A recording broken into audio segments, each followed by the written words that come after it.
जो योग माया यशोदा मैया की यहाँ प्रकट हुई, उस कन्या को लेकर के वसुदेव जी कारागार में आ गए। कंस के कारागार में पहुंच गए, पुनः बेड़ियां लग गई, सारे दरवाजे बंद हो गए, ताले लग गए। तो इधर इतना कुछ हो गया, इतनी देर में कंस अभी तक पहुंचा नहीं था। तो जैसे कंस को पता चला कि संतान हो गई, अष्टम संतान, तो आया, इतना तेज गति से आ रहा था, गिरते पड़ते दौड़ते हुए पहुंचा।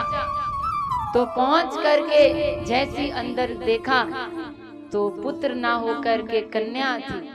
तब देवकी मैया ने कंस के चरणों में रुक झुक करके उसके पैरों में गिर करके कहा कि ये तो कन्या है, ये आपका क्या बिगाड़ लेगी, इसे छोड़ दीजिए। लेकिन कंस इतना दुष्ट था कि उसने कहा नहीं।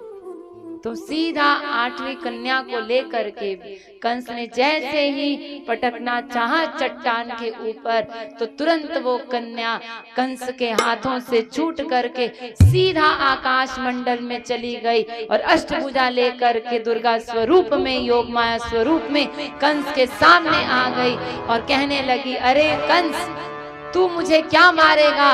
तुझे मारने वाला तो ब्रज में प्रकट हो चुका है, इसलिए अभी भी समय है। बच्चों को मारना, गलत काम करना बंद कर दे, वरना तेरा काल जल्दी तेरे पास आ जाएगा। ऐसा कहा और माँ तो अंतर ध्यान हो गई, योग माया शक्ति तो अंतर ध्यान हो गई।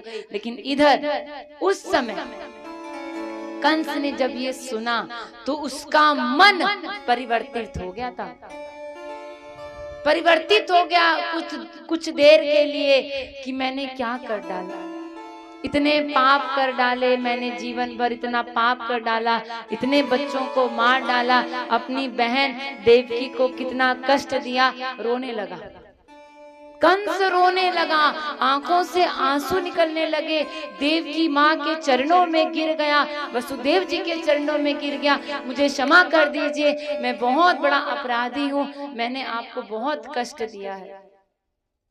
तो सोचिए, साक्षात भगवान की माँ है देव की मैया, वो भी इतना कष्ट सह रही है। 7 संतानें, 6 संतानों का अंत उनके सामने हो गया, तो कितनी पीड़ा उस माँ को मिली होगी। तो यही है, जब भगवान की माँ को बात नहीं करे, थोड़ी देर की बात है बस, मैं ज्यादा लीला नहीं बताऊंगी, 1-2 लीला बताऊं। जब भगवान की माँ को इतना कष्ट सहन करना पड़ा, इतना दुख सहन, अब जो हो गया सो हो गया, तो छोड़ दिया कंस ने देव की मैया को और बहुत रोने लगा है, पछता रहा है कि मैंने कितना बड़ा पाप कर दिया। सोचिए, एक क्षण के संग से, योग माया की दुर्गा मैया के एक क्षण के संग से उसका मन सात्विक हो गया। एक क्षण के संग से माँ का स्पर्श मिला उसको, तो एक क्षण के संग से उसका मन इतना सात्विक हो गया। लेकिन जैसे ही बाहर आया